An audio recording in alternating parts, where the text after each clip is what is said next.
It's the Junior Beast podcast on Crolax TV. We'll take you through what was a wild week one, discuss its biggest storylines, and we'll look ahead to week two and some of the bigger matchups.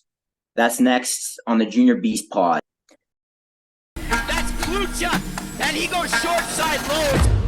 The Rebels are right back in it. All alone, he's stopped by Luke West. And Kerr, what? 7 seconds is all it took for Kerr. Quick shot scores. Jacob Goudreau. Takes a shot and buries that.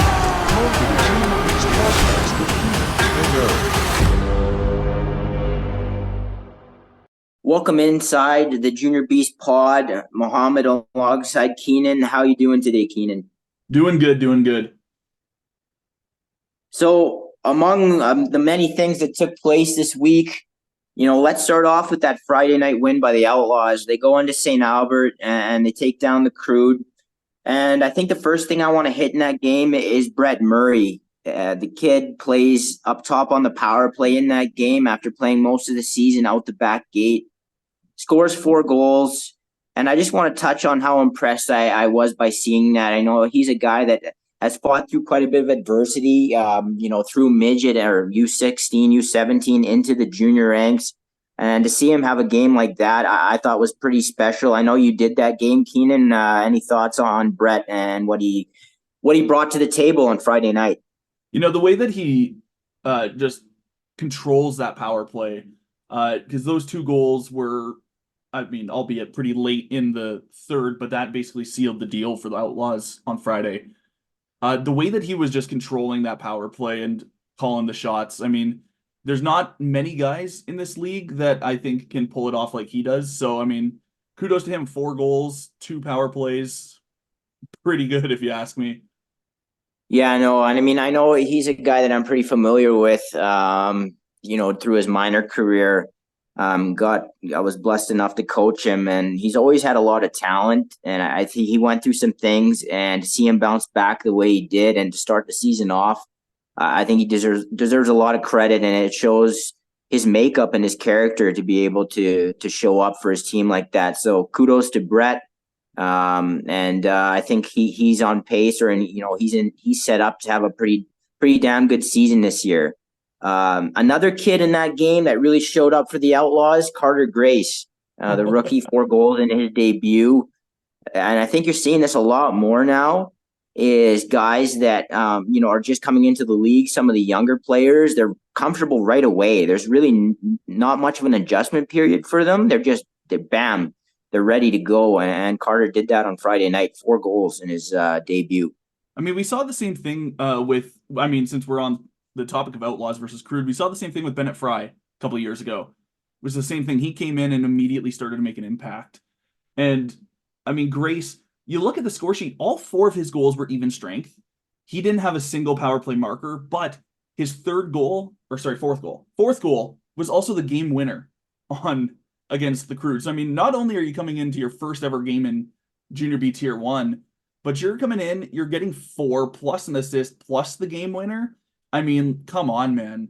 This kid's going to be a beast to just look at for the next, 5 years he's got in Junior B? That's insane to think about how he's going to tear up this league. Yeah, I know Carter's a kid he might be smaller in stature, but he plays with a lot of grit. He's one of those guys that plays a lot bigger than what his height and weight might indicate. Not afraid to go to any area of the floor. And, he showed up and showed out on Friday night for the Outlaws in their 12-8 win for the Crude. Now, moving along here, we're going to go into the Central and maybe a bit of a bit that we can start here, stud of the week. I want to point out Carson Wells here. Anybody who followed the league last year should be pretty familiar with the Red Deer netminder. Stops 57-63 in a 9-6 win against the Chill. The Chill, granted, maybe out without a few of their guys still, but nevertheless, in this scenario, it doesn't really matter. Wells stands tall, and you can just tell that team feeds off of him. I think that they garner so much confidence when he's in net. And the Founders Cup champion, of course, getting picked up by the Warriors last year en route to Poco. Comes up with a big win in their season opener at home against the Chill. Look at this. Carson Wells, stopping 57 of the 63 shots.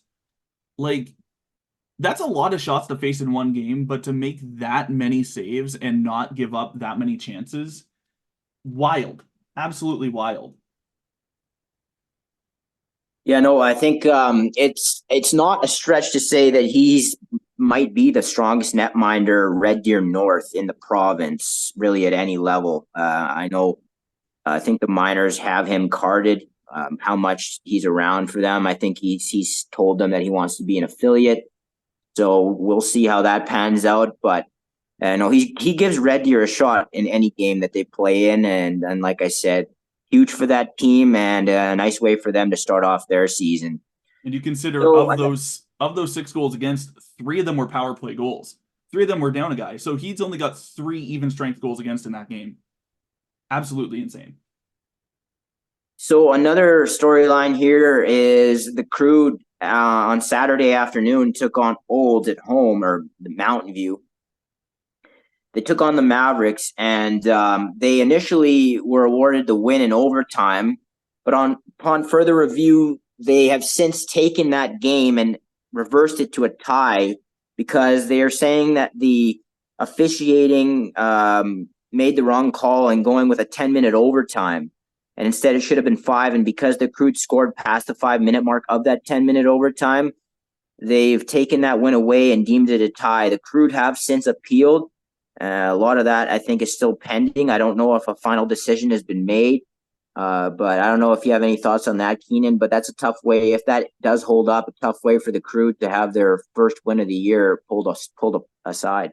I mean, yeah, as of right now, RMLL website is also stating that it is still a tie. So I'm assuming you're correct and think that everything's still pending with that.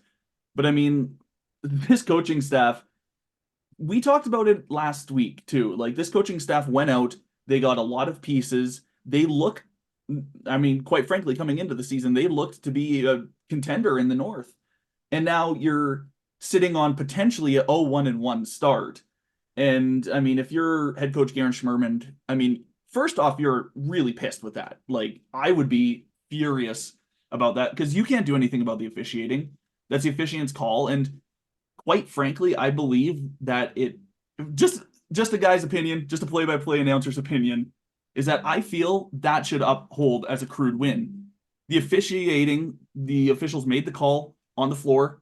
That's what it was. And unfortunately, I mean, I don't know. I don't know what you do from here, but I feel like the Crude have some ground to be absolutely annoyed with this. And if they end up missing the playoffs by, 2 points, 1 point because of this, I mean, I don't know, man. Just wow is all I can say to that. I think there's arguments and valid arguments on both sides of the ledger.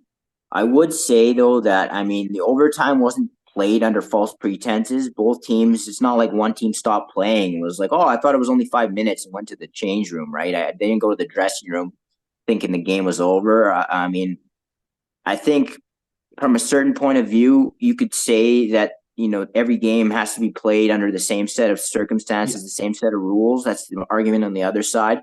But I think after the fact, to reverse a result is a little tough to handle, I think. And I think any team in that situation would be frustrated. We'll see what they end up ruling. But for now, it has become a tie in the columns for the Mavericks and the Crude. So, and then let's go over to the South, Keenan. So the Shamrocks open up the season with a pair of wins, crushing the Rockies, and they also handily beat the Marauders, which was pretty impressive. Looking at the type of offense that I think the Marauders are going to bring this year. The Shamrocks, I don't think they've been all that happy with the way their last couple of seasons have ended, and I think they've started this year a little faster than they have recently. I think a lot of that is to do with some of that extra added motivation. And so, I haven't been all that shocked that they've jumped out of the gate the way they have. And they look like they're back to being a real heavyweight contender again in the RMLL Junior B Loop. Well, I know head coach Jason Crick will definitely be happy about the start that the Shamrocks team is bringing them. You look at those two wins, 18-8, 13-7, and that's against the Mounties and the Marauders. Like you said, the Marauders, big win for that, being 6 goals up. But you look at the Marauders, I mean, the night before, they shelled the Rockies 21-5. I mean, yeah, we're looking at a Rockies club that's probably, well, I want to say they ended 0-20-0 last year. So, I mean, it doesn't look like they've made too many strides forward this year. Unfortunately, they had a 21-5 loss, and then Mounties, they lost the next night 21-3. So, scoring even less that second night. But yeah, Jason Crook has got to be happy with the way the Shamrocks organization has started the year. And I know he's going to want to carry that momentum into Friday's matchup against the Rockies. That I think we already know potentially how that's going to end up. But you start the season, let's say 3-0-0. Who's to stop you in the South right now? Yeah, and then you look over, and we'll go back to the Central for a second, and I want to just touch on the Silvertips for one moment here. Only allowing 5 goals in their combined in their pair of games over the weekend.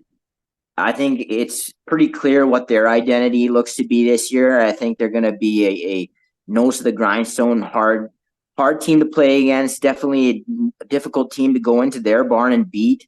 And I think that identity is going to serve them well moving forward in what looks like a division that could be a grind with them, the Chill and the Rampage. I think all relatively close. I think that's going to be a race to look at and watch over the season. I mean, it's not like these were like any teams to snuff at either between the two. It was the Chill and the Mavericks, and you only let in one against the Mavericks. I mean, that's a team that the previous night, yeah, okay, sure, they traveled the previous night from St. Albert, but still, I mean, that's wild. 5 goals against in 120 minutes of play. Like, the Central is going to be tight, and I'm really excited to find out who's going to come out on top in the Central. Yeah, I mean, if you're looking at the playoff picture, in terms of how those series eventually play out, I think that could be some of your tightest, most competitive lacrosse over the course of the season, really anywhere in Alberta, and I'm interested to see how that all plays out. One other thing that I want to get to here, Keenan, just a very, very small rant here before we look ahead to week 2, is the fact that the Warriors are about to play their first couple of games this season, and we truly do not know what their roster is going to be. It's May 2nd, and we don't know what their roster is going to be. What are we doing? Like, I don't get why you would want to put kids through this. Why would you string kids along? And I'm not talking about the Warriors here, but I'm talking about teams at higher levels. I mean, this is mostly happens at A and things like that. And this isn't directed at anybody in particular, but just the sense or the fact that teams are waiting until early May and beyond to make these decisions, I just don't think is good for anyone, including the team themselves. I think you would want to get some team cohesion going and something settled down and settled before the season actually gets going, because these junior A teams are starting their season on May 10th, 11th ish. So that's something that I just wanted to touch on. I just don't understand it. I don't get it. And we'll see what the Warriors end up throwing out on the floor this weekend. And again, it makes predictions moving forward here really difficult. And I'll touch on this in the way too early power rankings a little later on. But I just don't know. It's impossible to make some of these reads, not knowing who's actually playing for some of these teams. Well, like, some of these games are interesting because you got teams that have already played 2 games. Like, you look at your Crudes, your Silvertips, they're already at 2 games played. And then you got teams like the Rebels and the Warriors in the North that haven't played a single game yet. So we don't even know what these teams are made of, quite frankly, going into week 2. But, I mean, I'm excited to see how it shapes out. I know I had the Rebels. I heard a little bit about the Rebels being me ranking them a little lower in the North afterwards. But hey, you know what? I stand by my opinions. I stand by them. But yeah, I'm excited to get week 2 started. I mean, Keenan, correct me if I'm wrong. I don't think you didn't pick them to finish last in the North, did you? No, I had them 3rd in the North, but Okay, I yeah, still heard a few things about it. Yeah. I mean, there's only 4 teams, so there's really not much there's not really much room for much change. I mean, you're ranking team when you're ranking anybody 1 through 4. I mean, it's pretty like I think I touched on in the first episode. There really isn't much to choose from with a lot of these teams this year. I think it's going to be incredibly close. Absolutely. And I think you'll get a better answer, at least from me, once we get into late May, early June, and these teams have played a handful of games. Be able to give a better read and assess the situations much better than that. So Keenen, as we look ahead here to week 2, are there any games that are catching your eye, or anything that you're looking forward to here seeing how things play out as we, get into May here? I mean, I'm definitely keeping my eye on the Shamrocks and Rockies on Friday. Yeah, sure, you can say the Rockies haven't been anywhere or aren't anywhere near where they want to be. But I'm curious to see, like, based on the Rockies' results against the Mounties and Marauders, letting in 21 in each of those, I'm curious to see how Jason Kirk's Shamrocks end up performing against them. So, I mean, sure, that's going to be a blowout, but one of the other games that I have on my list is Saturday the 4th, the Silver Tips and the Marauders. Those are 2 heavy-hitting clubs, and yeah, I feel like that's going to be a very tight back-and-forth affair, even tighter than we saw with the Crude and the Outlaws on opening night. Yeah, no, that should be a great game. I think those are two legitimate contenders in the Silvertips and the Marauders, and 2 teams that would have at least some familiarity with one another. Those are kids that have grown up playing against each other. 2 places that are not all that far away from one another. So I think that will be a good matchup. You have a Central team going up against a team from the South, and yeah, I definitely think that will be one to look forward to. Before I get to these really early power rankings, Keenen, I would also say that I am pretty intrigued just to see who shows up for who's out on the floor and warm up for the Warriors on Saturday evening against the Crude. It's almost like you're going to some movie or play and you don't know exactly what's going to pop up on stage, almost like a haunted house in a way. Like you don't know who's coming around the corner and whose face you're going to see. So yeah, we'll see who shows up there and what kind of lineup the Warriors have. So with saying that, let's get into these way too early power rankings. I'll start with 5 and I'll go up to 1. At number 5, I've got the Queen City Kings. This team showed consistent offense throughout last season. They continued it into this season. 18 goals in their first game, beating up on Saskatoon. Jackson Lenz with 8 points, 6 of them goals. Nothing new there after he put up nearly 70 a year ago. And then we're going to go to number 4. We've got the Marauders. I still think that they've got a few things that they need to clean up, but they're high-end players. Their top-end guys out the O-gate are going to be dangerous all year. And I think they're going to be another team that's going to be able to keep up with almost anybody in the league. I got them at 4. The Silvertips, they're kind of like the opposite of the Marauders, and that's what makes that matchup even more intriguing, I think, is you got the O of the Marauders going up against the D of the Silvertips. And I think, it'll be fascinating to see what wins out there. They're a team that looks like they're going to be really strong defensively, team that can shut you down. We'll see how, as they step up in class, what they're able to do against the Marauders. I have them at 3.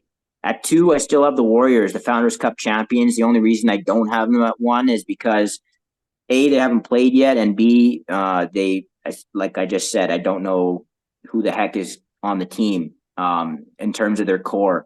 So until then, they're going to stay at 2. And then at 1, I think it's not a shock to see the Shamrocks here. They started off the year looking like a well-oiled machine. I think that they're well-balanced. I don't know if you can say they're stronger offensively or defensively necessarily, especially for me who hasn't watched them. But I think that they're going to return to being a real strong contender here this year. And I have them at 1. Again, these are the way too early power rankings, but for now, that's how I see it. Keenen, any thoughts? Yeah, I mean, looking at my power rankings, mine fairly close to yours. I've also got Queen City at number 5. Again, same reasonings. They're looking very strong out of the gate. Next game for them coming up on Friday against the SWAT again. I mean, 18-8 last time. We'll see how that ends up this time. SWAT at home. Looking up to number 4. Honestly, I probably would have to put the Silvertips at 4. I think they're strong. I don't know if they faced quite strong enough competition to put for me to put them higher yet. But as the season goes on, we'll see where that goes too. Sitting at number 3 right now, I would probably say the Rampage. Rampage wasn't a fluke, I don't think, that they made it to Larry Bishop last year. Coming in and kind of being that odd man out going into Larry Bishop. Yeah, sure, 1-3-0 in that tournament, but that's a team that beat the Silvertips, and Silvertips were number 1 last year, so anything can come out from them. Number 2, I agree, Warriors, 100%. That's for obvious reasons of being the defending champions. We'll see how it turns out on Saturday, Sunday. They got back-to-back against Crude and Outlaws, so we'll see how that ends up. And then at number 1, I'm in agreement with the Shamrocks. Yeah, just looking strong against the Mounties and the Marauders, and we'll see how they keep the train rolling as the season moves on. Yeah, no, I think there's obviously we're just getting underway here. A lot of track to be traveled still. I just think that a lot of these teams have seen significant turnover. It's going to take some time to really get a hold of the league. But I haven't seen anything thus far to make me think that my initial assessment that this league's going to be really, really tight and close this season. Absolutely.